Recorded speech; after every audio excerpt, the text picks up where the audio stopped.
Off we go live on a Wednesday. It's the March. What's that, Sarah? It's the 4th of March here in 2026. I'm probably trying to get my words straight because the first blockbuster move of what could be many over the next week or so has taken place between the Rams and Chiefs. We'll get to that and coming up in the quick hits. And Kobe Pruitt's already super chatting his theory on said move that has one of the top cornerbacks leaving Kansas City, meaning leaving the AFC. But we begin with Jeff Zrebiec's expertise. And on the collective last night, Sarah, he dumped a number of different rumblings post-NFL combine that he was told, put on his reporter hat, put on his, hey, take a consideration for some of these nuggets hat, and unveiled some of the plans that are potentially in place for the Ravens as we get closer and closer to the new league year beginning. That's the 26th new league year, 1 week from today at 4 p.m. Eastern. So with that, there'll also be a trade proposal to discuss in terms of taking a big swing at pass rusher, a position that we know the Ravens have lacked in recent years. We'll have quick hits and a number of other things to get to coming up on this Wednesday. If you could like the video on the way in, subscribe, hit that notification bell, consider becoming a channel member or gift giving membership. KP is getting us started in the super chat category. He's already dumped into. We'll get to those in just a bit. It's good to see you, partner. How are you? It's good to see you. I'm doing well. And on top of all that, Isaiah Likely just went on the Kay Adams show within the last hour. And she asked him point blank about returning to the Ravens. So we'll just get that conversation riled back up because people can't seem to let him go.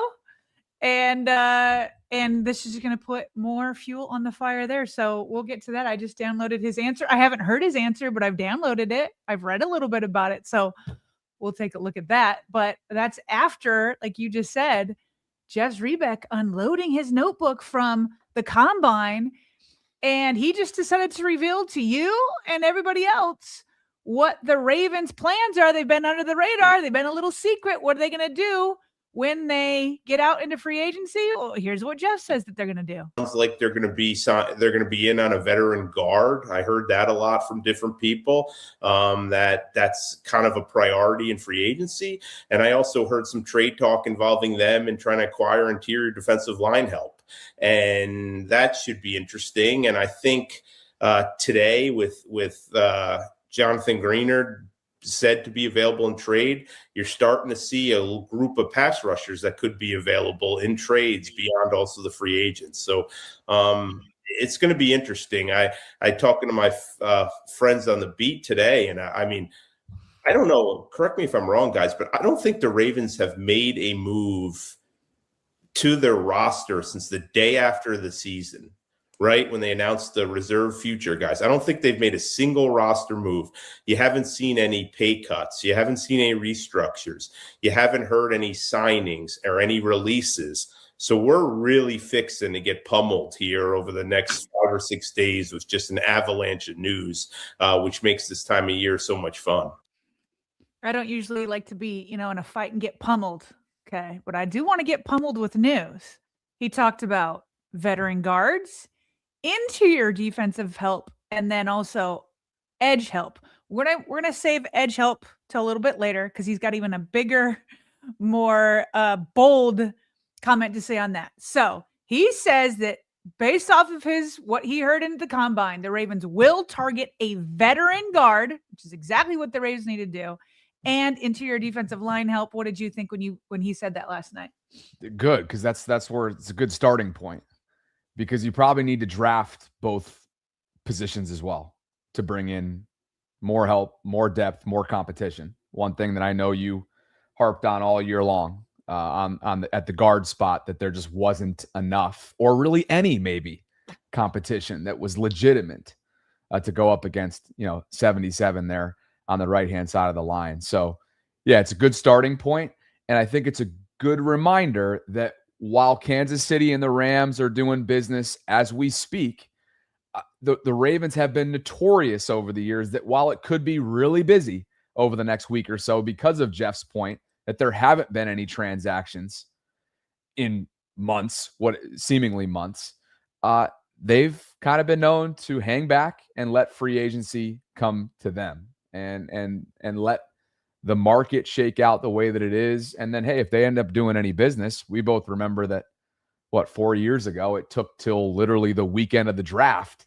to work with the Arizona Cardinals and find an agreement there to deal Marquise Brown there in exchange for, draft capital. So I'm not going to sit here and become naive to the idea that if they're not active between now and the 11th, that they're just packing it in and they're going to be inactive. I mean, the next 2 months is really kind of the operative timeline for me. Yeah, they haven't done anything yet. And as Jeff pointed out later in that show, is the Ravens don't typically make, for example, cost-saving moves until they need the money. Well, right now they're heading into free agency with $20 million. That's plenty to get involved. That's plenty. And they already know what cost-saving moves they're either going to do or really have already done. They just don't necessarily announce it. And so 20 million, if they want to take a swing in the first wave of free agency, they have plenty to do so. Because remember, these contracts are spread out over years. 20 million will be plenty to get somebody in. And when they need more, they'll make it. Obviously, Lamar Jackson is the biggest domino in that area. But yeah, they will. And I thought it was interesting that he did talk about a veteran guard. And this is who's currently scheduled to become free agents in the guard position. And so what's funny is you got David Edwards. So I've sorted these by Spot Rack's projected market value. Spot Rack isn't always correct, but they're usually in the neighborhood, so this is a good way to sort it. David Edwards, the guard out of Buffalo, who this is interesting because McGovern, their center, is also scheduled to hit unrestricted free agency. So it looks like Buffalo's in a similar position as the Ravens in that they're going to need to probably fill 2 interior offensive line spots.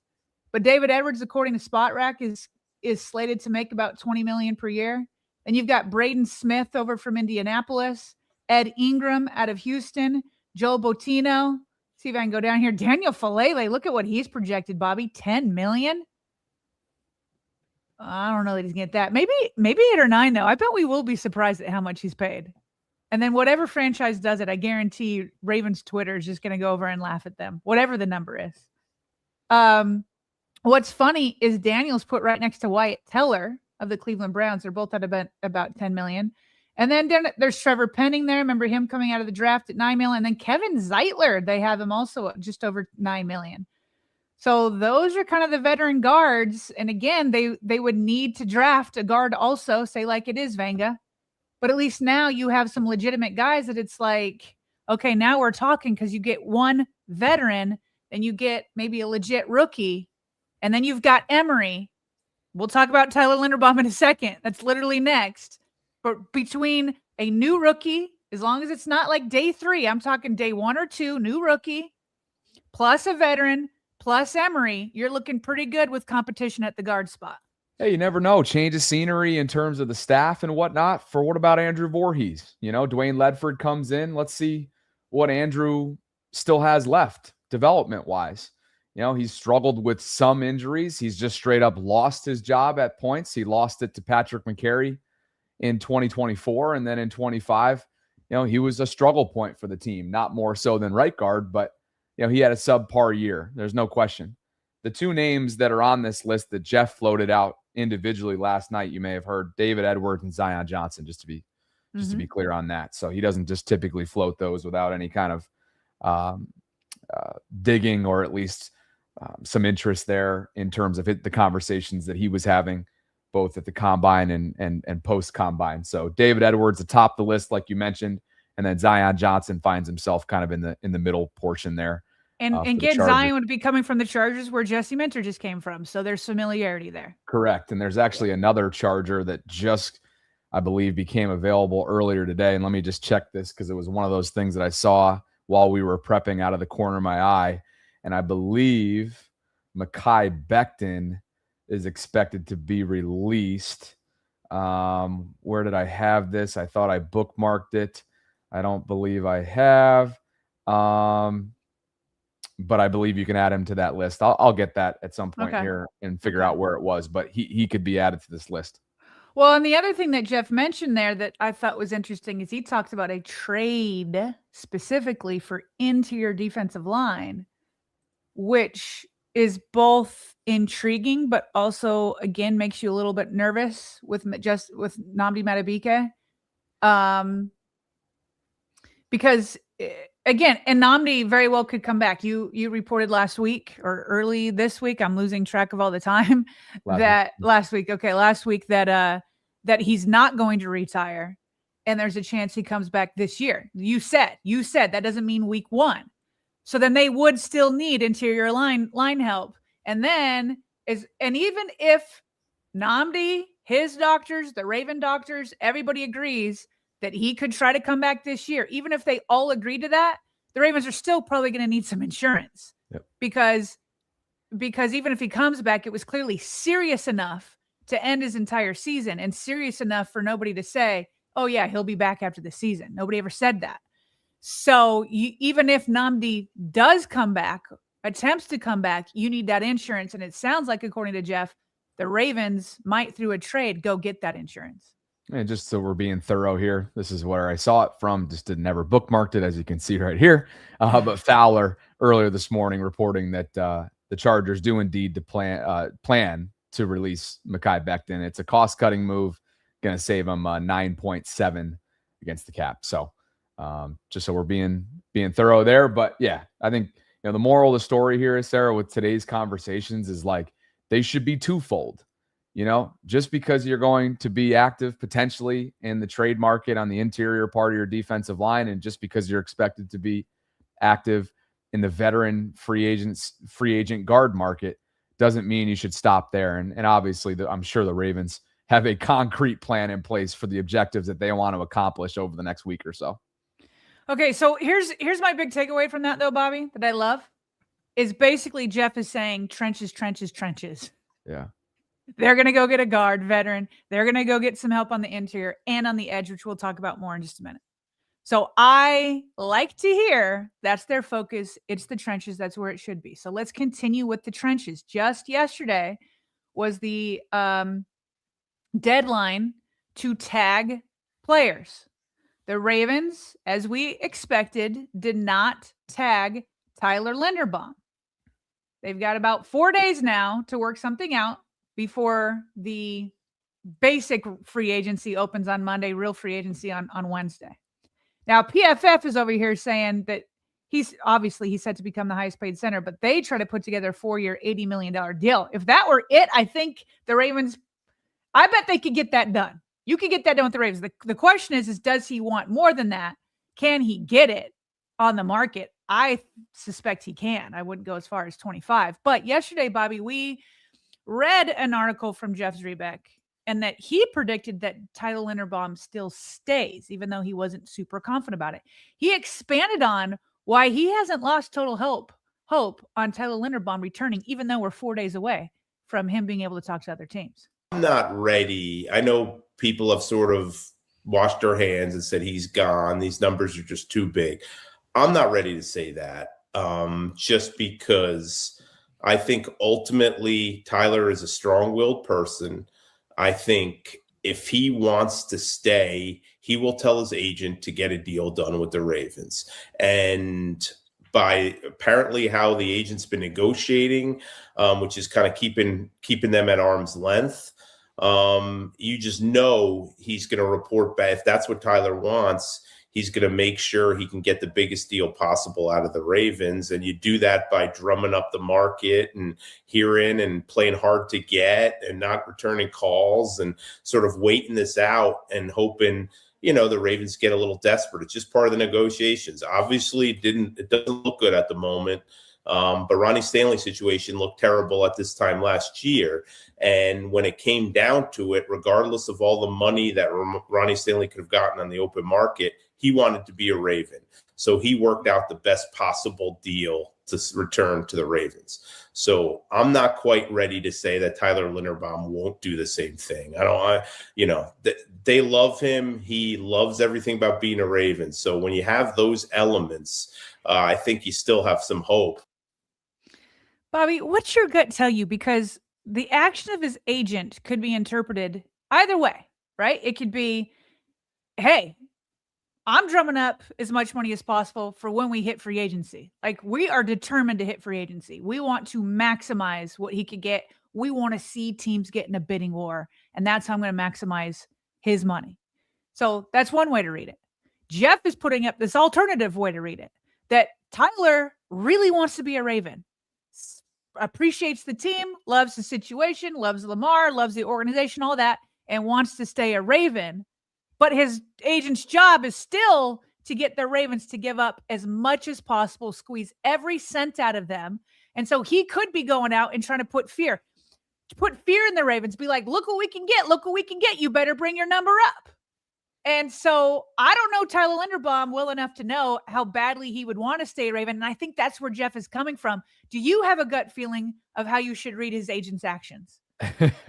My gut tells me, knowing Tyler a little bit, that he has given his agent his wish list in terms of what he's hoping to achieve throughout this process. And the agent, essentially, speaking of washing hands, I think Tyler's the type of guy that wants to be uninvolved in this side of the business. He loves the game. He loves his durability. He loves the sport. He loves the Ravens, clearly. Now, does he love them enough to potentially take significantly less than what he'd receive elsewhere? We'll see. But my gut tells me, if there's anything that my gut is steering me in the direction of, it's that Tyler's got his hands washed from this, perhaps. And this is, hey, for the moment, as things really start to heat up here, this is the agent and the front office going back and forth. And maybe there isn't a ton of conversations. We've heard some rumbles and rumblings about that. But I get the sense that Tyler's like, listen, you go do what you do business-wise, and then when we have to make a decision, I'll get involved if I have to. But that's what my gut's telling me right now. So you think his hands are washed? Because if they're washed, then it is like, just go get me the best deal, you would think. Because not being washed says, hey, I want to go back to the Ravens. Correct. You don't think he's doing that? I think he wants to. Why wouldn't he want to see the entire picture clearly? And who's to say that Ronnie maybe didn't have a chance to look at that as well? You know? Well, I mean, Ronnie said himself. Well, Ronnie said himself, because he could have gotten more money and he knew it. But when he re-signed, when he came back to the Ravens, he said he wanted to be a Raven, and he knew he could have gotten more elsewhere. So that does happen. And he wanted to finish what he started. Right. Does Tyler want to finish what he's started as well? Right. That's the only. I'd be lying if I told you that I have any other gut reaction than what I just said, and then that is that this is getting into the nitty-gritty of the negotiation. Time is of the essence, and this is where hardball begins. I mean, if not already, it might have began last week when DaCosta got up there and made it clear that market-setting contract's been offered. Or even before then, when his agent stopped taking phone calls and responding. Like, we could be weeks into the hardball. We could be months into it. But this could be a new layer of hardballness. Yeah, that we're about to walk into here, that we're already starting to see. And look, I mean, Jeff, he's as clear cut as it gets. Certainly seems like he feels like it could go either way at this point. Yes. Yeah. And like you said, Linderbaum is the wild card. Okay. But so here's the next thing. We got on Twitter, we've seen a lot of discussions. Why didn't the Ravens just tag Tyler Linderbaum? Okay. So this is where Brian McFarland comes into your guys' conversation last night.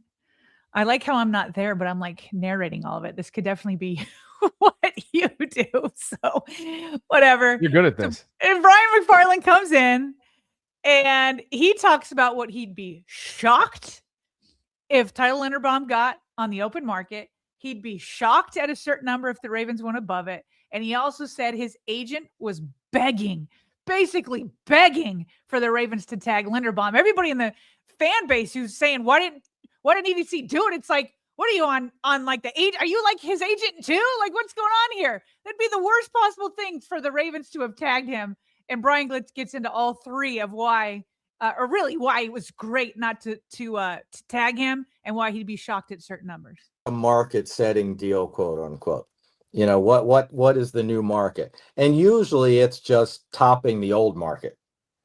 But when time has passed, and if you go back to Creed Humphrey, that was 3 or 4 years ago now. So, you know, and the cap has gone up substantially in those years. So, I mean, honestly, him arguing that he deserves 22 million is really not out of out of the stretch of imagination. I'm not saying anybody's going to go there because it's a center. And I mean, if we go, I mean, we talked about 25 million, that's kind of that number. And I think that's agent speak, probably throwing it out there. But, a $7 million increase over the previous high. I don't know when that's happened, to be honest with you. And even the quarterbacks don't go. The quarterbacks go $1 million over, on average per year. I would be shocked. And been wrong before, certainly. If he tops 22 million, I'll be shocked. I mean, I'd be shocked if the Ravens go over 20. I just don't. I mean, they've never paid a center before. The best young center they've ever had before Linderbaum was Jason Brown, and he got a huge contract from the Rams, and they let him walk. And they brought in Matt Burke, and that's always been their way. And now that was Ozzie back then, and this is DaCosta now. Honestly, I think his agent was trying to talk the Ravens into using the franchise tag or the transition tag, because that creates an artificial number that you work off of at that point. And then, yeah, I mean, I'll just take the 22, the 20, or 23 to 26 million, depending upon franchise or transition tag. I'll just take that and go from there. So I think a lot of that was, and honestly, it could be other teams doing it out there too, saying this is what he's asking for, this is what he's going to get, because that's just driving the Ravens.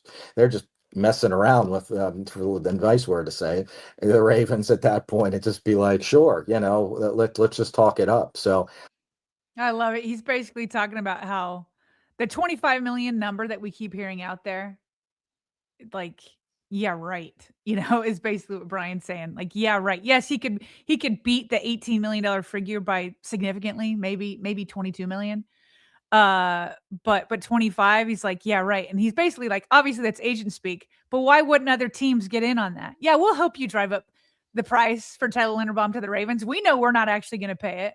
But yeah, we'll help you because the Ravens are our opponents. So yeah, we would like to drive that price up. But he's saying Ravens won't go over 20. He'd be shocked if it was more than that. And he also would be shocked if he got more than 22 million, which again makes sense because it's 4 years removed from when, or 3 years from when the Chiefs gave out their deal to Creed Humphrey. So it's been a minute since you've got another million up and another million up and another million up. So really you're looking at a percentage of the cap that you'd be willing to pay there to set the market, rather than just a raw number.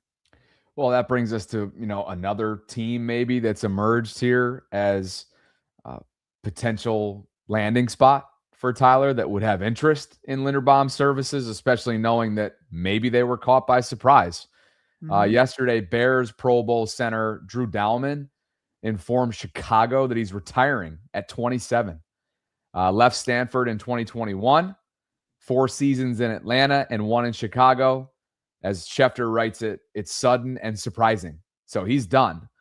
He's walking away from the game. And Breer, NFL insider Albert Breer, notes that, of course, the Bears have sniffed around, as I'm sure many teams have that have needs at that position, Sarah, on Linderbaum. And now that makes sense according to him. Why wouldn't it make sense? So,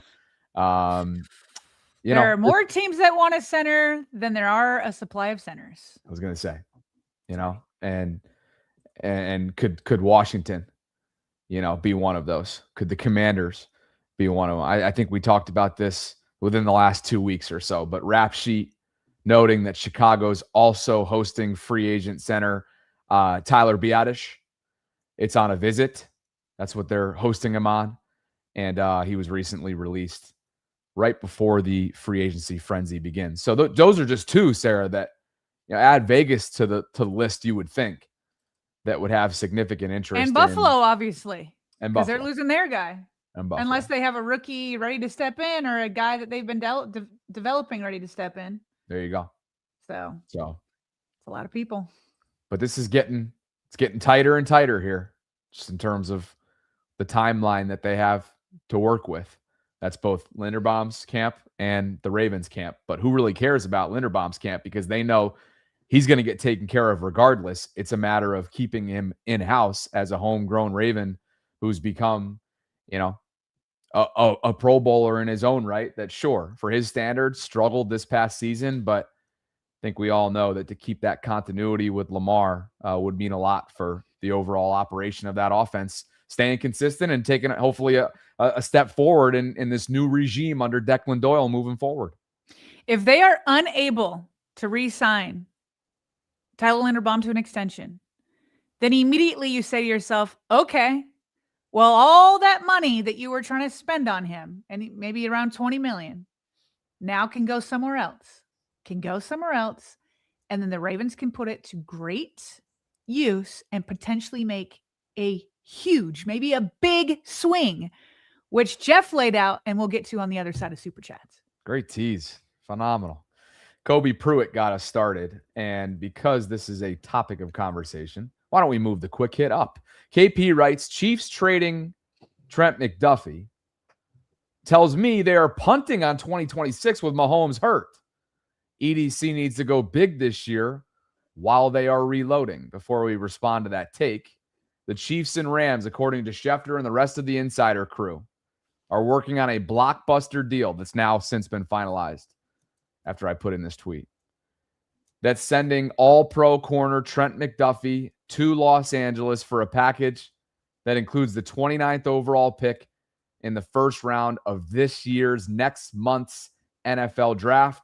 Diana Rossini came in with some more context that Kansas City is acquiring pick number 29 this year, a 5th, a 6th, and a 2027 third rounder for McDuffie. That is a haul, Sarah. Mm-hmm. And that's just went finalized within the last, call it 30 minutes or so. When is Patrick Mahomes expected to be back? I was going to say, so to respond to Kobe, he and Micah Parsons tore their ACL on the same weekend, I believe, if I'm not mistaken. It was down the second half of the season, down the latter stretch. Yeah. I'm not going to sit here knowing his freakish rehab training programs and the way that he takes care of his body. I'm not going to sit here and just discount the guy that he won't be back at some point in the first half of the season. I don't know if I'm a betting man that I'm choosing week 1 for a return. I mean, that's what NFL.com is saying. They're either aiming for week 1. Okay. But point being, he's going to be back. Like, yes. You're darn right he is. So not so fast there, Kobe. Not that I'm just. I think and they got a nice haul. This isn't like, we're just unloading to rebuild. I mean, that's a nice haul that they just got. Oh, yeah, it is. And when you have Patrick Mahomes, again, if they're targeting week 1, so say he just missed September and he's back in October. Patrick Mahomes and Andy Reid, I'm not going to say is out for the count. Nope. Here it is. They're getting. Go ahead. I just wanted to make sure it was up on the screen so you had it in front of you because this is the haul right here. I mean, right. This is a haul, and now McVay gets McDuffie. The Rams are willing to play ball in this category. They throw around draft picks all the time, and that's exactly what they've done here to go get. What are we calling them? A top 5, top 10 for sure, cornerback league wide. But go ahead. Well, I'm trying to see here. So the Chiefs now have number 29 in the first round. What, do they have another first rounder? I'm not even. Oh, and they're number 9. Yeah. The Chiefs are going to have number 9 and number 29. Yeah. Those are actually 2 decent sweet spots because, again, there's not elite players at premium positions in the top 10, but there are elite players in the top 9. Yep. Then you add another 29, and that is what a lot of people are saying are the sweet spot, like that second and third round. I would not classify the Chiefs as punting on this year. Sorry, KP. They're going to have somebody drop to them at 9. If it just so happens to be Jeremiah Love, look out. Oh, I don't think he's going to get outside. No, I don't think he's getting out of the top 5. Yeah. So like he might not get out of the top 3. maybe not. And then might not be the top 4 and for sure not the top 5. Maybe not. Kobe also writes, the Chiefs are going to haunt me drafting. There it is. He thinks Jeremiah Love's going to land he him. knows. Right? He was one step as I was saying that, I'm pretty sure that super chat was coming in. He thinks that Jeremiah Love's going to fault the Notre Dame stud, star, future running back and do it all. I mean, he's a pass catcher too. He thinks that, I don't know if you're being serious about this, KP, but he thinks they're going to get him at 9, and then Kenyon Sadiq, the freak of nature in the best of ways physically after what he accomplished in Indianapolis at the tight end position out of Oregon at the end of the first round. I don't know if he'll be there after what he did in Indy, Sarah. I don't know if he's going to be there at 29. That's the thing. I don't know about that. That's the thing. But What they if get to take 2 swings now. If Love was gone, they could trade back and get Sadiq and still get somebody else at 29. They get to take 2 swings now, unless they want to. Well, they could. But what I'm saying, they could. But if they trade back, they'd still have two swings in the first round. Sure. And get Sadiq a little bit later on. If you trade back from 9, then you get Sadiq. Then you still have 29, and whoever you get there. Just throwing that out there. They got options. Yeah. But they did just lose an all-pro player on the back end. Yes, they did. So that's not plug and play replacement. You do roll the dice, I suppose. Kobe writes, love Linderbaum, but sign McGovern and pocket the savings. He's ready to part ways. I'll just say this. With Lindy, if he does smash the market, say like he does get 22 million, that is going to drive up all these other guys' prices too. Yeah. So are they still going to have to pay near what they were offering to Linderbaum for somebody like McGovern? Yeah. He also writes, sign Mekhi Becton. His poor year was probably Giro's fault in Los Angeles. Kobe also writes, Andy Reid with a bunch of high picks is a problem. Wait, Kobe has just completely flipped his tune from they're punting on the season to now they're going to be a problem again. Right. I was going to say that gamble that I just referenced, it's a calculated one. You've got Andy and company that historically draft and develop really well. So it's a calculated gamble. By the way, real quick, just to my point on Tyler Linderbaum and stuff. Now, Spot Rack is obviously off, but they have market value for all the centers. They have Tyler Linderbaum first, and then Connor McGovern second. Now they have Tyler Linderbaum at just under 18 million, which is crazy. He's going to get more than that. Yeah. But they have McGovern. If they have Tyler at 17.7, then they have McGovern at 16.2. So like they feel like the value is very close. Sure. And so not only the Ravens, but because there's so many teams that could be bidding for Linderbaum. Okay. So say like the Raiders are bidding and the Bears are bidding. The Ravens have been trying to bid, and whoever else you want to throw in there, only one's going to win it. So that still leaves a handful of teams looking for the next center. Yeah. Which is probably going to be McGovern. So it won't be cheap. That's your point, right? Like, depending on how all this shakes out, it's not like he's going to be, oh, yeah, we'll settle on McGovern. No, you're going to pay well for McGovern based on what happens with Tyler. Oh, boy. Zayad's here with us. He says, I trust EDC. The problem with Ravens fans is we look at everything in hindsight. Till the third quarter of the Bills game, everyone's saying EDC's praises. Extend, he says, Ardarius Washington. I know you're on board with that. I'm not against that either. Yeah. Yeah. I just don't know what Ardarius wants. Well, yeah, and as you and I discussed yesterday, it may not matter, unfortunately, what he wants. But maybe he'll prove us wrong, and maybe there'll be a market out there for him. I doubt it, but we'll see. Kobe also writes, Greenwald played with Lamar and Weaver coached him. Anthony, was that in Miami? Let me look at Greenwald. Where were they? I don't know. Let us know, KP. Weaver's been, let's see, since Baltimore, he's been only in What's Miami Greenwald's for first name? 2 years. That's what's funny. I gotta spruce myself up on who he's referring to here. All right. Texans, he's saying. Okay. This is that classic, like, well, let us look into him first. Oh, he's talking about, are you talking about Grenard? He's talking about Grenard, I think. Jonathan Grenard? I'm like, I've never heard of Greenwald. I've never heard of Greenwald. He's talking about Grenard. He has been with the Texans and then the Vikings. So he overlapped with Weaver at the Texans. You know, KP, what happened to spell check? Huh? And he went to college at Louisville. Which and Florida, but Louisville first.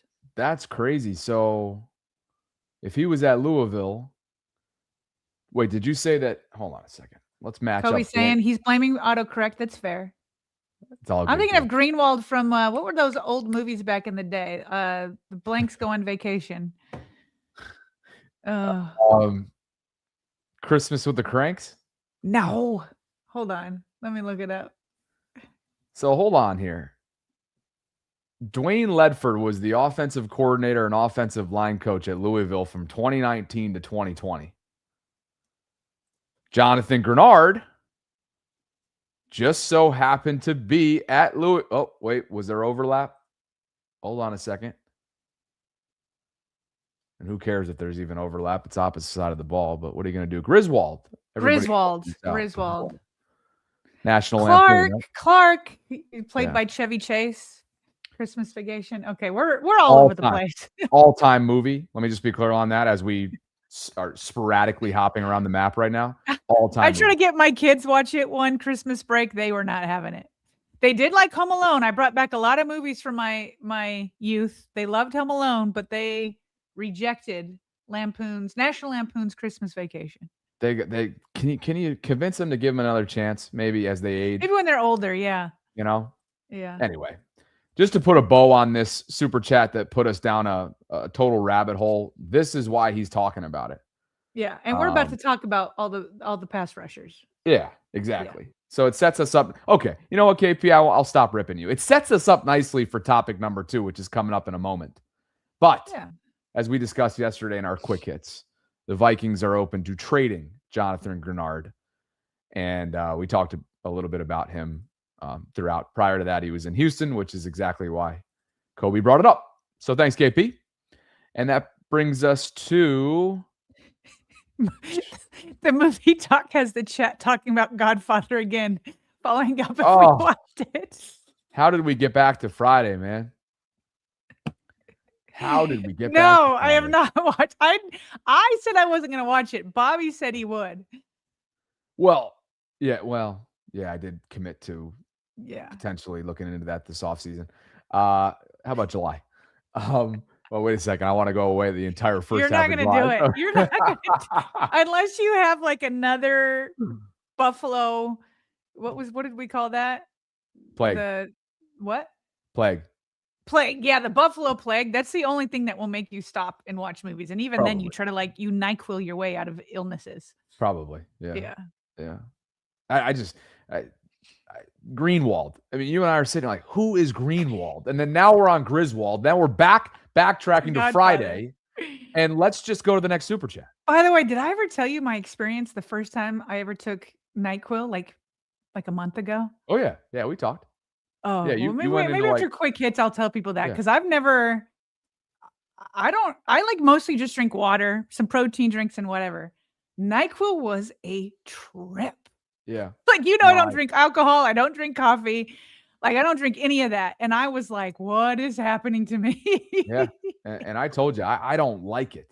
When I have to sleep and I know that sleep is the only thing that's going to cure a thing like the plague, I take it solely based on deep sleep. I can't stand the side effects, meaning the next day, if you ask me to go do something, my concentration levels will be at an all-time low. Yeah. Anyway. Okay. Tony says, love the Giants at number 5, maybe Titans at number 4, but he definitely doesn't fall past number 7. I think he's referring to Jeremiah Love.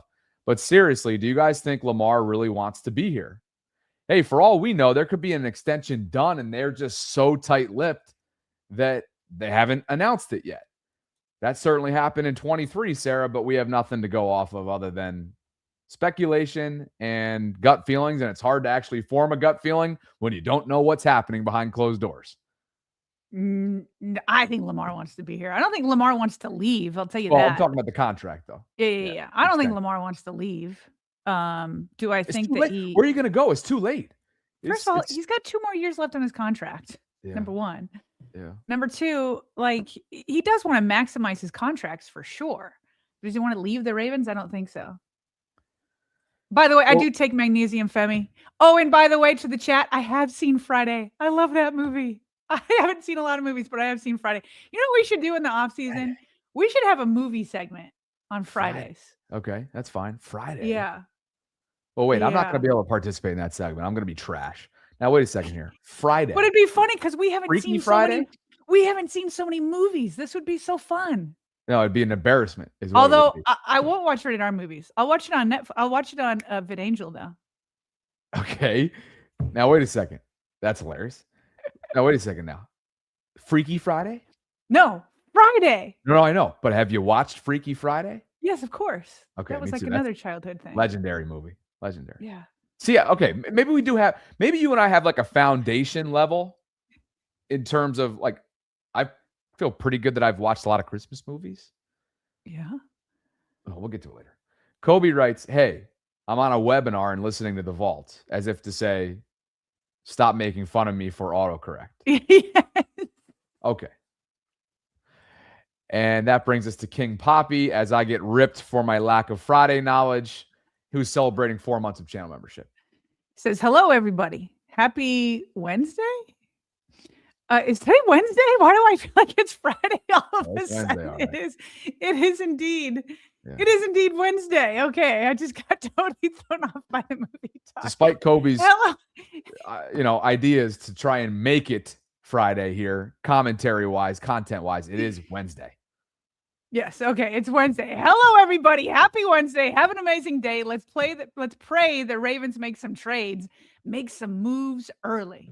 Yeah. Appreciate you, Pop. Kobe says NyQuil should be illegal. He's on his hot take wonder today, and he says, I once slept for 20 hours. Did you drink the entire thing? No, I'm the same way as him. No, I'm telling you, I took it around like bedtime at like 9 o'clock. And at about 20 minutes later, I had like this, oh no, like something, and I was zonked. And the next morning, I could not wake up. Like I was groggy for a full 24 hours. And if I didn't have to get up for kids and the show and all of that, I could have slept for 20 hours for sure. I remember I remember you were totally taken aback by. I'm never taking NyQuil again. Effects. Yeah. Wow. Well, you and KP find yourselves in that category. And let me be clear. Yeah. I can't stand it. I cannot stand it. When I need sleep, to KP's point, when I need sleep, and I think that's going to be the only curing, that's where I'm going. Yeah. And I have to ensure that the next day doesn't need to be productive. Because if it has to be, sayonara. Right. Plus, I already sleep really well on my own. Like, I don't have any sleeping issues. That's good. You're lucky. Even when I'm sick, I can generally sleep. That probably means you have a great bed and you are able to... I have peace of mind. Yeah, you're able to shut it down. You know what I was doing last night? And I shouldn't have done this. Now we're really off the rails. We're so off the rails. Last night, I was on Hinge, like going through the dating app way too late. I was in bed around 10 o'clock, and I think I was still kind of catching up on messages, throwing likes around, seeing who's liking me until close to 11. And that's terrible because when you're laying down and you have that right in front of you, not only is it, I forget the science, right, that it does to your brain, but then your heart, like once I put my phone down, I'm like all jittery and wired. Yeah, you now. can't. Maybe that would be collective, but anyway, the Great 170. I'm sure the live chat will react accordingly there. The Great 174 says, "What has Eric Costas done this offseason, trenches wise, to make 8 want to sign an extension?" Flock Nation saying he needs to sign an extension. How about EDC gives him a reason to and takes care of the offensive line? They have a plan. It just. I was going to say, what could EDC have done before free agency or the draft? What can he do? They have a plan. Last year's plan was unsuccessful. Very, We've talked very about that unsuccessful. ad And nauseum. But that doesn't mean that they don't have a plan a year later. Kobe, for you. Kobe says, Bobby, they made NyQuil now to cut out the pretense. I truly have no idea what this means. Zero idea.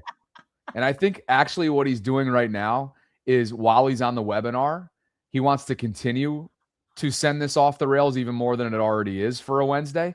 And I genuinely have no clue what he's talking about here. Zero. None. Zilch. Zero. James. I wish I could help you. Hey, L Green. What's funny is we're both often useless. Like sometimes, like, you know how you like to use the phrase ham and egg? It's like, I don't get it. It's like, no problem. I got you. And vice versa. Like some of these chats, we're both just like clueless. It's clueless. the worst. It's Another great movie, by the way. Clueless. Okay. That I don't have anything for you on. And I got to You tell you. haven't seen Clueless. Nope. And I got to tell you, Sarah, when you and I are both at a loss, there's no worse feeling than when you're a two-person show. There is no worse feeling. When KP accidentally wrote Greenwald instead of Grenard, I sat there and I was like, I thought I've been pretty studious this offseason about, you know, we cover a team and one team for the most part all year round. So it takes quite a bit of homework this time of year to get ready for the shows and familiarize ourselves with free agents and potential trade candidates and this, that, and the other. I felt so stupid for 10 seconds wondering, who is Greenwald? When really, we know who it is. It's Jonathan Grenard. Son of a. J.L. Green. Hold on. Alicia Silverstone, Paul Rudd, Brittany Murphy. Clueless. Listen, if you talk to me I've watched so much movies, probably from when I was 21 or younger. I know the movies. After that, in my adulthood, I just stopped watching movies because they're all the same. But I honestly think this would be a fun segment where people give us movies, classic movies we've never seen, and we got to react to it. Well, and Bobby, you can watch it. You can watch it on the run, like almost like a podcast. All right. You know? Quickly Google it to see. Is this with Reese? Is that Reese? No, Alicia Silverstone, Clueless. Why does this look like Reese Witherspoon? Did I Google the wrong thing? Brittany Murphy? You talking about that? Well, anyway, got nothing for you there. Oh boy. JL Green says, hey, Bobby and Sarah. Yeah, NyQuil is a beast. NyQuil and movies. When you solidify your Friday movies selection, let me know because my film knowledge is vast. And remember, James was on the ground floor a week ago, Sarah, on all things Godfather. Oh. He was running the break. He was running Yeah, it was him. You're right. Yep. He was point guard in the fast break on Friday for all things Godfather, and we all remember that. So I was in a state of hurt that day. Tony Williams, for you. Everybody's on NyQuil quick now. I'm dead right now. What's happening? Tony says, I took NyQuil years ago and woke up with facial paralysis. Is this for real? Or are you just like making a point? Facial paralysis. I know that wasn't the cause, but I haven't taken any sense. How do you know it wasn't the cause? Yeah. Meanwhile, KP says ZZZ Quill is not NyQuil, which you, I think, assumed a minute ago. I did. Sorry. ZZ Quill. And I wasn't going to let you not assume. What do I know? ZZ Quill is a sleep aid, and AI Overview says it's an over-the-counter nighttime sleep aid designed to treat occasional sleeplessness, helping users fall asleep in as little as 20 minutes, which is kind of scary when you think about it. Wait, so which one is easiest to wake up from? ZQuil or NyQuil? Because you think Ny just means night. ZQuil could just keep going. Well, I'll just say this. If you had your experience with NyQuil, I don't want you to touch Z squared or ZZZ. No, hold on. AI Overview says ZQuil is strictly a non-habit forming sleep aid. Used solely for insomnia, which I don't have. Ever. Knock on wood. Don't you sleep well? I sleep really well. I sleep okay. Yeah. Okay. Mr. Baby Ray says there's NyQuil, and he's also noting, as we just learned, that ZZZ. What's it? How do you pronounce it? Is it? Do we just say ZQuil? Is it Z times 3? ZZZ ZQuil. ZQuil? Is that what it is? ZQuil? ZQuil. And I do know about Dayquil. That doesn't work at all. And I'm not even talking for like sleeping. I mean, it just doesn't cure any of my symptoms. Like if I have a stuffed nose or a Yeah, cough or a runny I agree nose, with like that. Dayquil's worthless. I That's agree a with waste that. of money. Totally Flush. agree with that. Now we will never have them as a sponsor, by the way. I totally agree with that. I know. Fergie for you. He says you can't say they're all the same if you don't watch them. I don't know what they're talking about. Who said that? Movies. Me. He's Did talking you? to me because I said I stopped watching movies after like my early 20s because they're just repeating previous movies. Like they just keep remaking the same movies. Now there might be some that's obviously new and whatever. It's not like I don't ever watch a movie, but I'm much more into like series on like Netflix or Hulu or whatever. That's more what I get into now. Okay. Yeah. I wish I could partake. Yeah. I really do. Paul says, There's damn. Pain Quill? This There's show is pain? off the rails, LOL. Yes, That's what Paul says. Do we agree? How off the rails? It is off the rails. Did you know that there's a Pain Quill? Nope. That's Says what who? chat just said, and I just Googled it. Chat Vicks says Pain there's Quill is a max strength, fast acting liquid pain reliever for adults. Man. Man, I don't like to do that either. I don't like to take anything. Like when I have a headache, I will eat, sleep, drink a ton of water, try all that for 24 hours before I will take. I just don't want to feel like I need anything to get better. So I won't even take a Tylenol until I'm like desperate. Here's what's funny. I know you think that, I lean on various things when I'm down. The running joke in the family is that I don't help myself when I'm sick. Oh, I So definitely have a different point of view on you. This is that interesting. I puts- need to talk to your mom. Well, that puts you and I in the same category. We want the bare minimum. We don't want to have the bare minimum. Yeah. Yeah. The Great 174 says his plan is to let, meaning DaCosta, I propose, his plan is to let the 3-time Pro Bowl center walk, cut the check, the price is the price. The Moneyball experiment with the offensive line has run its course.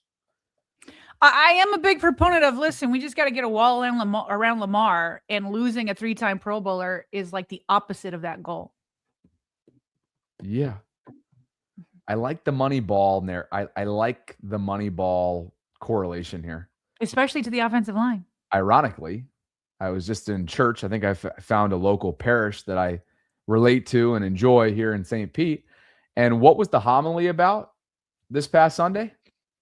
Moneyball. Billy Bean, the Oakland Athletics, Moneyball. How was that? It's pretty cool.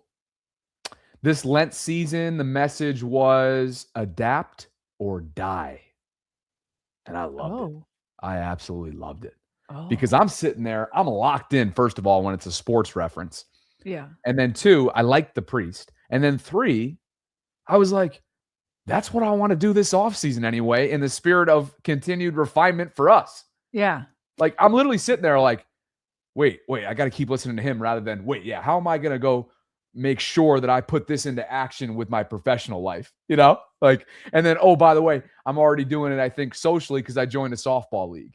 And while it's a bunch of couples and probably not the right fit for me, it was fun on Monday night, and it was week 1. And I had 2 hard hit singles and scored the lone run in a mercy rule loss, by the way. Yeah. I might add.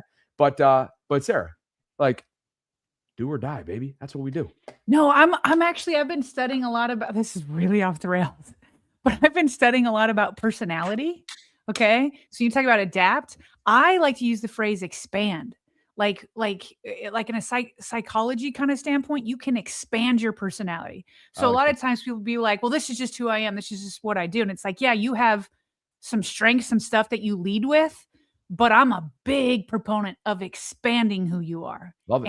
And integrating new parts of who you are. And that's why I like growth so much and goals and all that. I want to expand. I like that. Not going to put myself in a box. I think that's a natural branch off of adapt or die. Yeah. I think it all goes. I like that. It's just like an easy segue. 410 Moody. I'll pass that along to the priest for next year's homily. Yeah. 410 Moody says EDC needs to stop sitting on picks. Look at the Rams. KP is back with us. He says, I guess Caleb Downs isn't a top 13 prospect now. Are we so sure? Adam says, do you think it would have been smarter for Eric to use the transition tag on Linderbaum to get value like a second rounder in return from another team? No, you might have just gotten here, but no, we actually just went over this with Brian McFarland. Yep. The agent was practically begging EDC to use the tag because once you do that sets the floor for negotiating. Yep. So you go from 18 million, which is what Creed Humphrey had. And then you're like, well, it's been a couple years, so maybe you could be in that 20 to 22 range. But now that transition tag is closer to 24, and now that's the floor.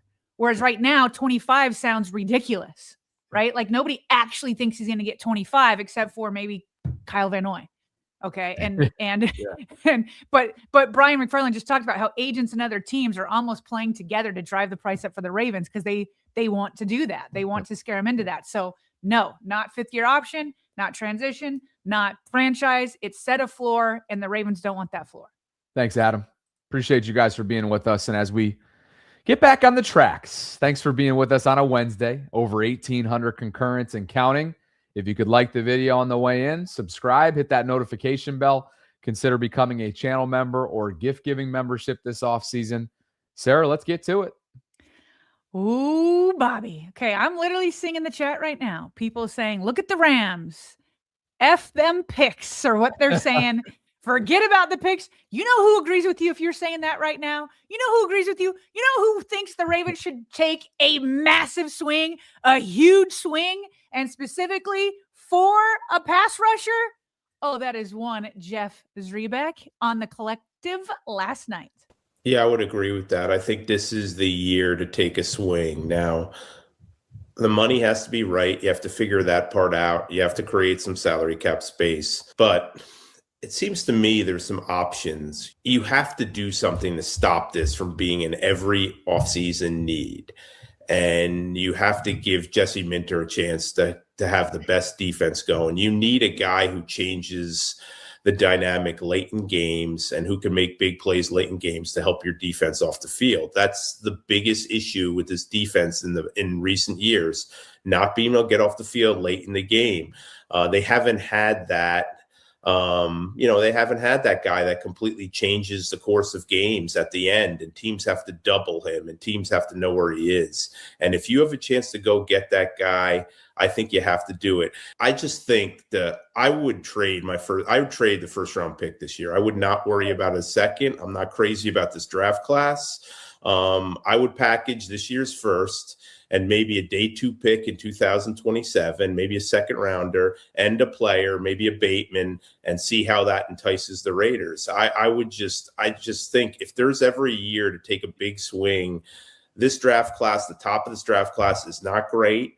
And this would be the year to do it. Now, will they do it? Probably not. I'm just saying, the more I look at this year's draft class, the more I see their needs, the more willing I would be to do a move like that. But what'd you think of that, Bobby? Jeff is saying, get rid of the first rounder, next year's second rounder, and even Bateman, and go get yourself some Crosby. Or basically he's saying, if it's not that, still don't clutch onto him because it's not a good draft. Go get something and do something this year for Jesse Minter at the pass rusher position. Well, it'd be a big swing. It'd be an uncharacteristic swing, which is why he finished off that snippet the way that he did, saying that it probably won't happen.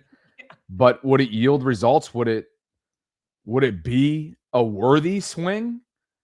Do they have the ability to swing? You're darn right they do.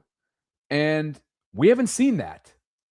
We have not seen it to that extent throughout the Lamar era, aside from going to get Lamar and trading into the first round to go get him as the new era began. And then, of course, we know what happened in 22, getting Linderbaum and dealing Marquis. I mean, that's not been their MO. I think it speaks to, as Jeff noted, perhaps the 2026 first round draft outlook. And you and I have already mentioned throughout the course of today that the skill position players, the marquee position players, it's not a it's not a huge, significant, historic type of year. It's just not. And so, is this the year to package it up? It's compelling. What say you? Well, here's what surprised me about him saying that. I agree that there aren't elite players at premium positions. That being said, number 14 is usually hard for the Ravens to get to. And the last time they got here is because Lamar was injured. And so Ravens are typically 20 to I don't know, 25 to 30-ish, somewhere in that range. And so to propose at a year that you're number 14, and I get it that it's not as elite as other years, but for me, if he even makes it this far, according to your guy, Todd McShay, Venga may not even make it to number 14. Ioane, Venga, Ioane. If he were there at number 13 and you gave that up, or excuse me, number 14 and you gave that up, that'd be tough for me because you could have had him for 5 years. But I like the spirit in which Jeff is talking in terms of big swings. I agree with him that you've got to stop the bleeding at edge rusher. EDC has just not drafted well at the position. Maybe Mike Green will change that. So he's had one rookie year that was promising, but prior to that, it hasn't happened. So when we talk about big swings, there are other big swings to do, maybe without giving up number 14 overall. Again, if this was this draft and the Ravens were like number 27, I'd be like, I hear you. Like, move on from your first round pick. You could do it. Okay, but we know yesterday that the Bengals did not franchise tag Trey Hendrickson, so he will hit the free agent market completely unrestricted.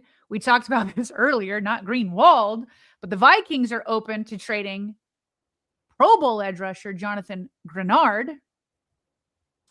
But the price has probably got to be right. We know also that pass rusher Kayvon Thibodeau has been kind of shopped. He's been reportedly available for a while. He had 11.5 sacks in 2023. He's still only 25 years old. This is a tweet that is saying, hey, San Francisco should go get him, but he's available.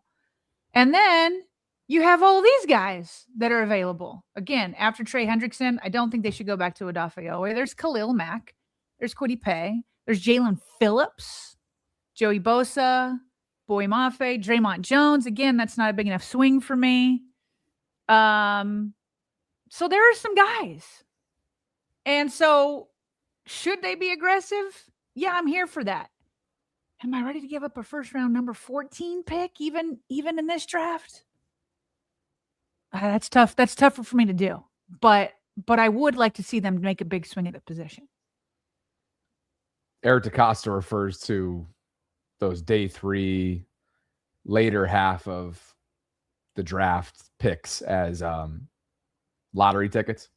Yes. Which means when you have a first round pick, that's like a blockbuster ticket. And as much as he's missed at edge rusher and taken a couple other swings and misses as any GM would over his time, he's been pretty darn good in the first, Sarah. And are we ready, to your point, to just abandon not average first round draft capital where they typically are, also to your point, somewhere in that 20 mid to high 20 range. But we're talking the first half of the board in the opening round. Right. Are you willing to just part ways with that pick where you sure as heck know, despite the notable or less notable year at premium positions, you already know there's a pretty darn good chance that someone of value, someone of significance that can help them right away has a chance to fall at 14. Are you willing to part ways with that to make a swing? I think it's compelling what Jeff's noting, as I mentioned earlier on in the segment, but I think I actually tend to side with you here. Give Eric a chance to do what he's done really well, and that's take first round swings. This year it's going to be at 14 should they stay put. And who's to say a Venga or a Ruben Bain won't be there for the taking. So I'm reading over here on like a Vikings kind of podcast, so you know that they'd be more on the optimistic side. They feel like Jonathan Grenard could be shipped for an equivalent of a second or third round pick. So that's a lot better than a first and a future second. It is. You know? It is. There's also chatter about Max Crosby and A.J. Brown. You and I discussed this at length earlier in the week. And Diana Rossini's noting that A.J. Brown's situation is similar to Max Crosby's. So why don't I read Crosby's first? Sure. Based on several conversations with league sources, the Raiders have not moved off from their asking price of 2 first-round picks and a player. That's for Crosby. Several teams are interested, but decision makers are getting mixed signals from the Raiders in regards to their genuine interest in dealing their star. As for Brown, league sources, and you know what?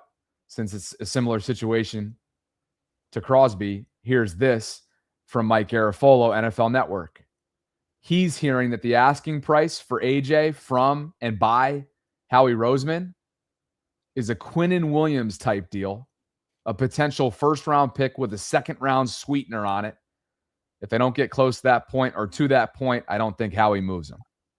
We went over this earlier. He's not getting that. No. And that's not what they got for Stephon Diggs. And who was the other one? Oh, the Steelers for DK Metcalf. It was a second rounder. Not a first and a second round sweetener. Correct. He's not getting that. And the article that we read, which was from the Philadelphia Inquirer, was basically saying that, of course, Howie's going to put out there with an unrealistic price tag at first. So they're leaking this for sure. But he's not going to get that. And I don't know if he's trying to put off a vibe that like he can just stick with AJ. I know that AJ has made it right. Like he's made it clear he'd like to be traded. So Has he? I think this is why it's come up that him and his quarterback don't exactly didn't have like the best relationship last year. Yeah. I think it's maybe more the dysfunction that's leading to some of that speculation. I'm not saying that everything's hunky-dory between Hurts and Brown, but I'm not sure if he's deliberately come out and shared that sentiment. Yeah, well, the reports are that he wants out. Okay. So he's publicly stated he'd like to stay, but the reports are that he may want out, and that's why the Eagles are listening to offers. Because why else would you do it? Because they're going to have, I think, something like $45 million in dead money if they trade him. Like it's a steep hit. Yeah. So I guess that's why I was assuming that it was him that was pushing it, because this isn't going to help the Eagles. Perhaps behind closed doors with his representation, right? Yeah. But to put a bow on it, the initial asking price, astronomical. Yes, and so I think it would be closer to the second rounder. If it were the Ravens, right? It'd be like Bateman and what? Something close to a second rounder? Could you do Bateman and a third rounder? Could you do Bateman and you swap second rounders and you get a third? Would that be? I got to look at the JJ points of what that would all be. But a first and a second for a dependent? No. I'm not doing that. And I don't think Howie's going to get it. And DaCosta wouldn't do that either. No. But again, I would like to see DaCosta take some big swings. And I like what Jeff said at the top, which is that they're obviously focusing on trenches, veteran guard, maybe a trade for interior defensive line. And now he's talking about taking a big swing at edge. I'm here for all of that. I just don't want to be reckless is all. Fair enough. Let's get to some super chats.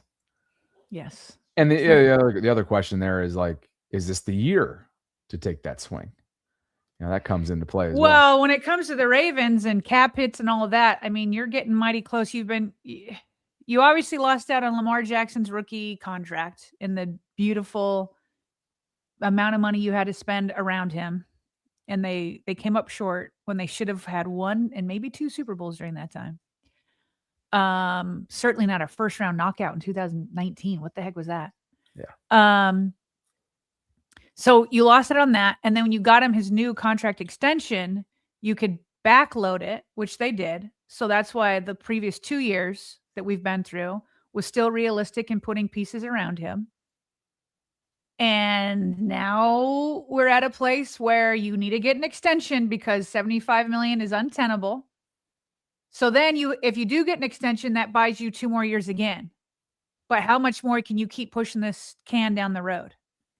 And this is one of the kind of final years that you can do that without adding a bunch of void years.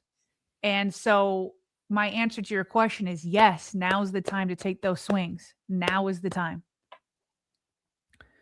They have not yet been taken, to your point. No.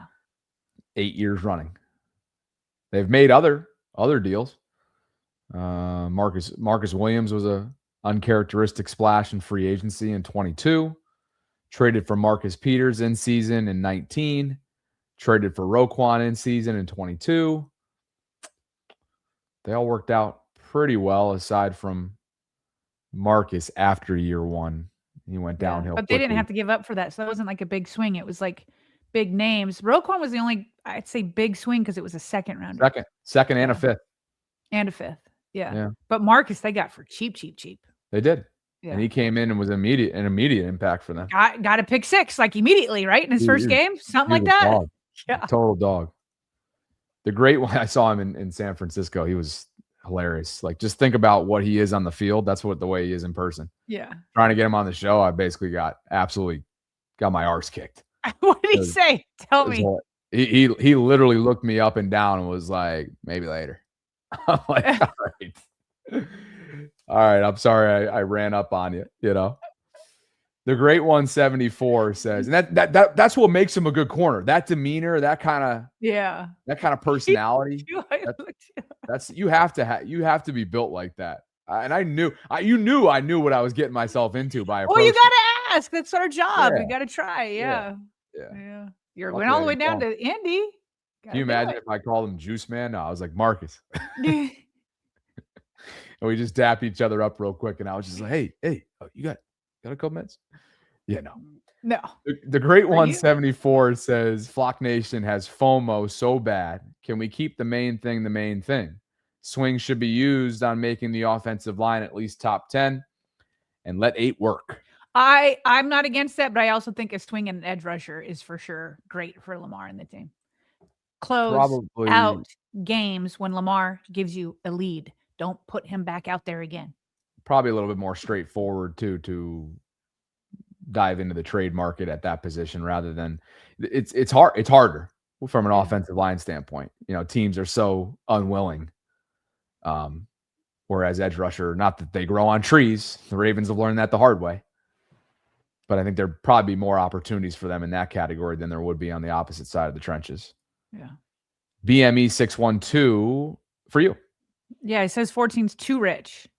An elite player can easily fall, or it is close enough to move up a spot or two if someone they love falls right down around 10 to 12. Keep it, he says. That's where we're at. You can get behind that, right? I think as this segment's continued, I think I'm actually feeling stronger about that idea rather than this floated theory proposal last night from Jeff. Not that it's not compelling. Yeah. But I think when you start to put it all 2 and 2 together there at 14, knowing that, and you take away maybe some of the headlines of what this first round class is expected to be from 1,000 feet up, names wise, and you look at it from a fundamental standpoint, I think I'm feeling stronger and stronger as we go. Christian writes, I'm very excited to see how Minter's defense is, especially after watching YouTuber Armchair Coach Justin's vid on his Minter's defensive strategy with Lamar or with LA? With LA. With LA. Yeah, with LA. YouTuber Armchair Coach Justin's video. Looks like we're going to have to put that on our homework. Yeah. Thanks, Christian. Absolutely. Thanks, Christian. Appreciate you, man. Quick hits. Why don't you take this one? I just had to do this again. Shoot, did I forget to bring it in? Anyway, we talked about this yesterday a little bit. Dang, I'm going to have to go get the video. We talked about this a little bit yesterday, that Kyler Murray, there was a chance that he could be released. And Adam Schefter, of course, says, yep, that's it. Cardinals have informed quarterback Kyler Murray that they intend to release him on the first day of the league next Wednesday. Arizona already owes him $36.8 million guaranteed in 2025. Another, or I think he means, 2026. Another $20 million basically would have been triggered on March 15th for 2027. So he will be moving on. And you know what video I'm talking about that I wish I brought, don't you, Bobby? Yeah, of course. I'm curious though. I'm And gonna I go know, get it. you're talking about Ryan Clark and Yeah. a milk take from years ago. This I feels like it's wonder one if of those days. is he going to end up in Minnesota? He could. I'm very curious to see where Kyler ends up.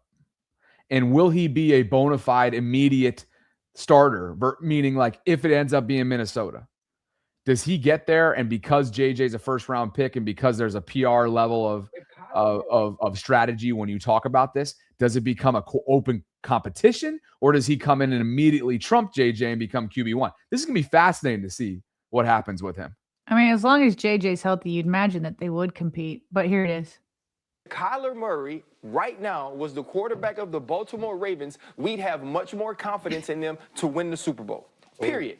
We would. It wouldn't be a discussion. We wouldn't be sitting here talking like, you know what? Dominique! Yeah, they can, because the quarterback's really good, because the team's really good, and everybody loves the color purple. It looks good on uniforms. He wouldn't have said all that. He would have been like, if Kyler Murray's the quarterback of this team, I see them in the AFC Championship going toe-to-toe, head-to-head with the Kansas City Chiefs, because he does add that extra dimension. Do you think that RC believes everything he says? Look at Neek there. He's the man. Love that. I love him. He came on our show a couple Super Bowls ago. He's a great dude. I was trying to make that work for San Fran. It just never came to fruition. I just wonder, really, do you think RC really believed that at the time? Or is he making good TV? Wish I could tell you. Oh, man.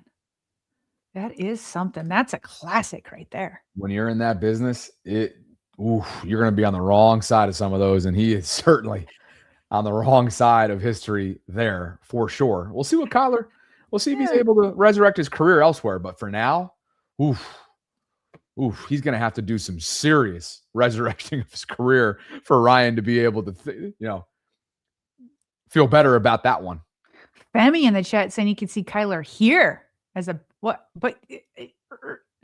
as a backup, sure, but for how much money? He's going to want more money than the Ravens are going to pay him, Fem.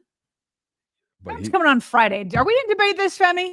Well, is he signing up for that though, Fem? I mean, maybe Femi thinks that he's not a bona fide starter league-wide. Maybe the league doesn't view him like that anymore. But hey, when he's been healthy, he's still he can be an electric player.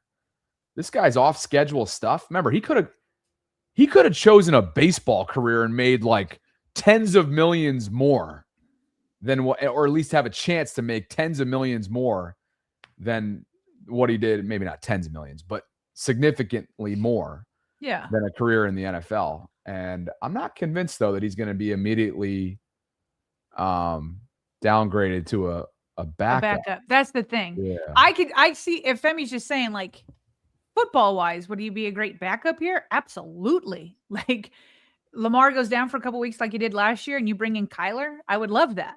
But he's going to go to a place where he's going to compete and make much more money than the Ravens would ever spend.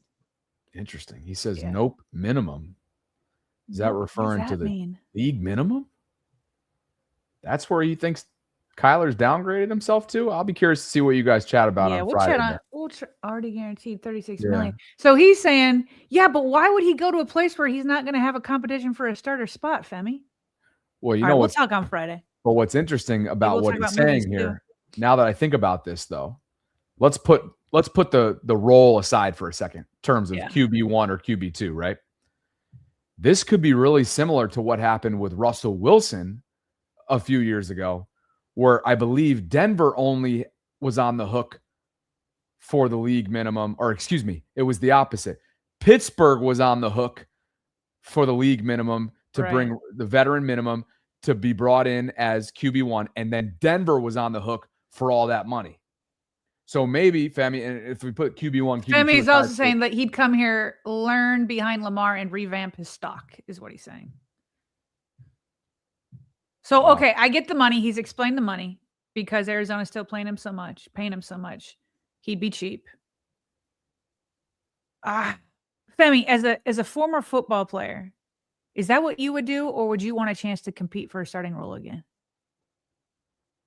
Wow. You know, somebody's going to be on the somebody's going to be the beneficiary here. Yeah. Because now that I think about this, somebody's going to be in that position that Pittsburgh was in a couple of years ago with Russ. And that could be a decent position for a potential bridge quarterback team, or a team that maybe there's going to be an open competition like Minnesota. Like, there's a lot to like about what Arizona's on the hook for paying here. Interesting. And he's likening it to what Sam Darnold did a couple of years ago behind Brock Purdy in San Francisco, which you get. You do get that. What do you got here? Oh, dang. Femi made some good It's points different. there. It's different based on they're both former first-round picks. Wow. It's good food for thought. What do you got That'd here? be great. It'd be great insurance. That would all be up to Kyler, right? Like, what is Kyler looking for? Is he looking to revamp his stock, take a year and learn, or does he want to go compete again? But Femi made some compelling points. Okay. Anyway, Nick Cordy. Get into that. Yeah. Expanding. Yeah. Nick Cordy just said that he's the guy that predicts the comp picks almost perfectly every year. Yeah. Anyway, he had learned that league-wide numbers considered for the 2026 compensatory picks might be a bit higher than I projected. So he cleaned it up, and he's got the Ravens getting 2 5th-rounders and 2 7th-rounders. The 5th-rounders would come from losing Brandon Stevenson and Patrick McCary. And then the 2 7th-rounders would be from losing Tre'Davious White and Josh Jones. And I can just hear, I don't even need to look at the chat to know that they're like, F them picks. Who cares about those compensatory picks? Bundle them up and trade up. You're not going to get very far up with some 7th and 5th-rounders. That was the only problem. Well, wait a second. Where's compensatory prick? He should be here right now commenting on this, shouldn't he? Probably.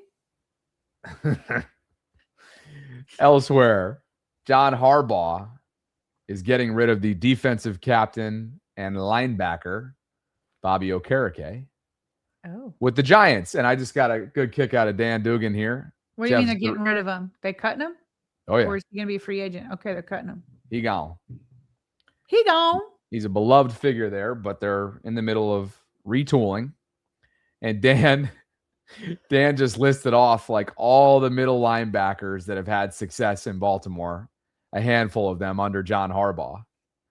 And Ray Lewis, CJ Mosley, Patrick Queen, Roquan Smith.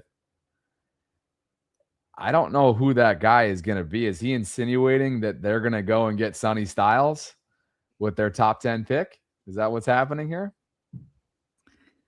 I'd be happy with that as long as Venga keeps dropping. Well, no, meaning I know. You're set. Okay, you're setting up your board for I'm setting my board for Venga. Venga to land in Baltimore. Yeah. Yeah. Okay. He clearly doesn't care about guards, so maybe we're safe. Sign himself to Daniel Fa'alele. He better sign Daniel Fa'alele, or I'm going to. You couldn't help yourself with that one. I'm going to be ticked. You had to. I had to. And we talked about it, of course. Yeah. The blockbuster news of the day. More Lamar prep in the meantime. He's getting after it in South Florida, Sarah. Yeah. Just, of course, nobody wants to talk about that when they talk about him. They always insinuate that he has a poor work ethic. Always. Which just doesn't jive with how he comes back and progresses. You know, I always talk about expanding personality, constantly expanding personality. Lamar just keeps expanding his game. We were talking, somehow we got into that after I brought up the homily, right? Moneyball. Yeah. And then you went down the expansion route, which I liked. I liked that. I like the way you pieced it together. There we go. But let's see here. Black Righteous PC. Is that where we're at here? Welcome to channel membership. Black Righteous PC. PC, maybe Yeah. your initials. Not sure. Not following that one, but welcome to official channel membership. Partner, you were going to share something towards the end. You wanted to share something. No, I was going to talk about NyQuil, but we ended up doing it in the middle of the show. Did we ever? I was like, let's get through the football content and then we'll talk about off the rail topics. But no, we just did it in the middle of the show. Yes, we did. Yeah. We certainly did. Let me get these in here. Justin Holt and Leah Couples. Thank you both for believing in what we're building. This is your monthly shout out because the support that you guys give us on a consistent basis through Patreon. So hope you guys are doing great. And if you're interested out there in doing the same this month, you can visit patreon.com/Ravens Vault podcast to learn more about what we're offering over there here inside the channel. So yeah, you and Femi will be, at least in part, together on Friday. I will be heading north to Killington, Vermont for a family wedding on Friday night. I'm just going to predict it now. You're going to miss some sort of big news on Friday. Yeah, I'm that's becoming clear. You're feeling that? Yeah. Yeah, it's becoming clear. And so much so, I'm kind of wondering how I want to handle my equipment and whatnot, because, if something crazy happens over the weekend, you got to have it. You got to have access. You know what's interesting, though? There's not a ton of flexibility based on previous commitments that I have to my cousin for her wedding. And so this could require some restraint, as you showed admirably during the Harbaugh dismissal process, because Friday's the wedding. Bravo without a computer. Yeah. Friday's the wedding. Saturday's pre-scheduled skiing plans out in Killington, and Sunday's a family day.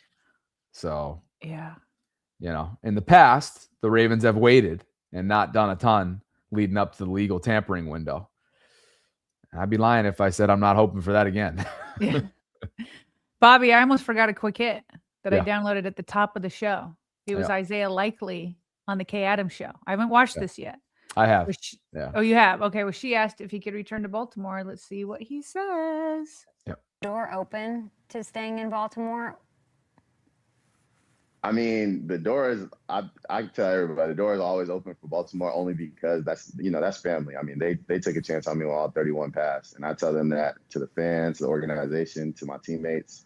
But at the end of the day, I told everybody, every moment I get, business is business. I mean, it's just, I got to do right by me, right by my family, and right by, what I feel like I could do in this league. And I feel like, I've shown enough ability to be able to help out any quarterback, any situation, to be able to put points on the board and help offense.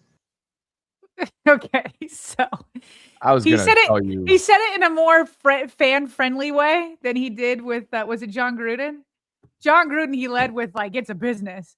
Maybe he learned a little bit. And he's like, oh, of course the door's always open, but it's a business. So, sure, I'll come back to Baltimore if they want to pay me. Yeah, I was going to tell you pre-show that I snuck in a couple minutes to watch it, and it was essentially just reiterating in different words to your point there, what he's already been on record for saying here with free agency looming. But and just to be clear, Kay's funny. Kay was broaching a lot of topics with him, and he wasn't biting on the majority of it. She was basically sharing her vision for where she'd like him to end up to reach his pinnacle, reach the pinnacle and his peak. Yeah. And so teams like Kansas City and Philadelphia of a beef. He goes and New England, being that he's from Massachusetts, and New York, being that Harbaugh is there, all kind of came up. And he was just kind of smiling and nodding along, and not leaning into any one of those teams specifically overly too much. So is he going to be the Kelsey replacement? Is that what's going to happen? Man, I mean, whoa. Wow. If he is, he better catch a ball with his toe out of bounds again when we play him. Right. But just to be clear, I have no problem with Likely's approach. He should go maximize his value for sure. But I'll tell you what, Afia is over it. Afia in the chat is over it. She says, we don't care with the shouting emoji. Says, leave already with the shouting emoji. Afia, I don't know if everybody's in that camp with you. There's a lot of care there, I think, still. Yeah, she's right. Hey. Y'all keep forgetting he turned down the deal. She's right. Hey, you know what I just remembered? I just remembered you screenshot some super chats yesterday that we missed. Oh, yes. And while you pull that up, You Clinton right. hit us with one. And Clinton writes, work to live life, not the other way around. Ooh, is that for me going to Vermont this weekend? I get the sense that might be. I like that. Work to live life, not the other way around. Yes, these screenshots all came in. Well, actually, that's not true. A couple came in as we were closing, and we had just overlooked a couple. So we are going to pull some of those in right now. Here's the first one. Yesterday, we got two of them. We got Olu saying, because we were talking about Gill, Dr. Gill. What's his last name?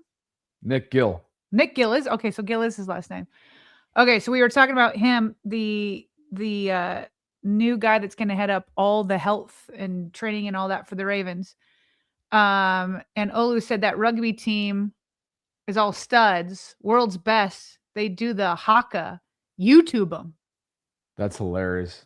Okay, I like that. People were requesting Jeff to do the haka last night. It was so funny. What? Yeah. I must have missed that. Hilarious. Kobe Pruitt yesterday said, if I can't have Bane, I prefer Vanga at 14. Because we were asking, who would you take if both Bane and Vanga were there? Not that they both will be there, but who would you? Yeah. And you took Bane, right? And I said Vanga? No, we both. Oh, shoot. I'm pretty sure because you said press rusher was a more premier position. Did we talk? Were we in disagreement there? I think not like a huge one. I was a little bit on the fence, and you kind of went with Bane. Yeah, maybe that sounds right. Yeah. Okay, so anyway, he says if he can't have Bane, then he'd prefer Vanga at 14 and Casey Concepcion. Yeah, remember KC? We just had a quick hit on him earlier in the week because of his stutter, and he talked. Oh, that's right. Yeah. Okay, so now remembering him, thank you. In the second round, he said, realistically, I'd sign Mack, Myers, or Hargrave and trade for Kayvon Thibodeau. Okay. I don't hate that. Okay, so that's one of the super chats from yesterday we missed. Here's two more. You can take them. Yeah, Dream says, what's up, Queon? He says, I would love, again, sorry we missed these. We never missed these. I don't know what happened.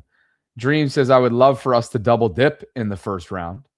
And KP says, this is hilarious. At least one Caleb Downs super chat per day from KP. Maybe Caleb Downs isn't a top 13 pick after all. Didn't we get, did he use that today because he thought we stiffed him yesterday? Probably. Man, look, you didn't even complain about it. He just did another super chat. What a guy. Wait a second. Unless he did complain about it, we missed it. This is funny. Where is that? It came in towards like the second half of our super chats. I'm pretty sure. Did he copy and paste? Where is it? Yeah, here it is. Ha! Here's today's, and up on the screen is yesterday's. You're a good dude, KP. Appreciate you, man. Yeah, he is a good dude. Even And he doesn't get defensive when we disagree with the super chats, which I appreciate. Even if keeps it moving. Even despite me getting after him about the autocorrect. Yeah. And then here's the last one we missed from yesterday. He said, how would y'all feel if we somehow got Justin Fields as a backup QB? I know it's far-fetched, but I'm curious on the thoughts about that. I would love Justin Fields as a backup also. Anybody that's had a lot of starting experience becoming your backup is a good move. And he can move just like Snoop can. Obviously, Lamar can. So sign me up. I'd take a flyer on Anthony Richardson if he'd be open to that. Absolutely. And I'm with you.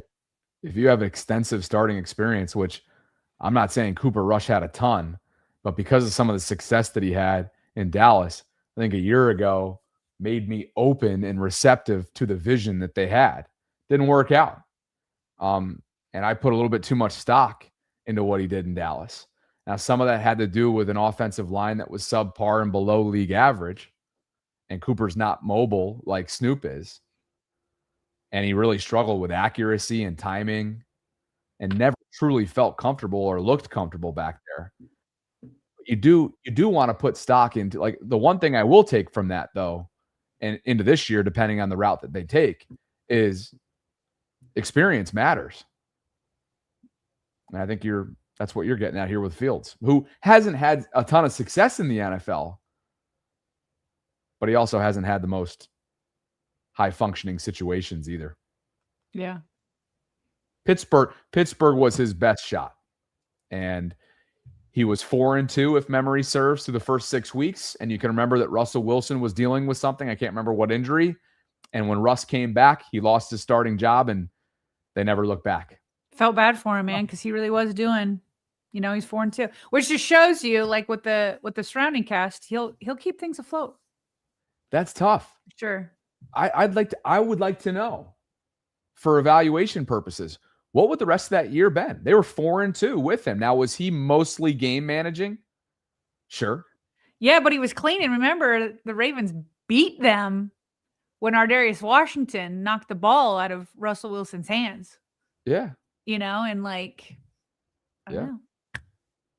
So to the, to that point once more, yeah, I don't know if I truly know who Justin Fields is as an NFL quarterback yet. So absolutely, he'd be of interest. Maybe not realistic, but certainly be of interest if you're looking to upgrade the backup. All due respect to Snoop.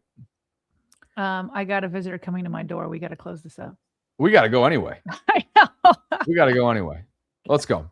Appreciate you guys. Thanks for a great Wednesday. Thanks to everyone who participated, whether it be live chat, super chat, or just simply watching us, listening to us in the aftermath as well. We always have it available in the audio only spaces, as we have for 4 years running now. So for Sarah, I'm Bobby, signing off from this Wednesday Ravens Lunch Hour live stream. We'll be back on Thursday, and Femi will be joining the show on Friday. Looking forward to all that and more.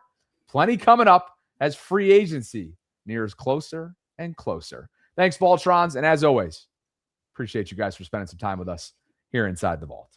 Beware.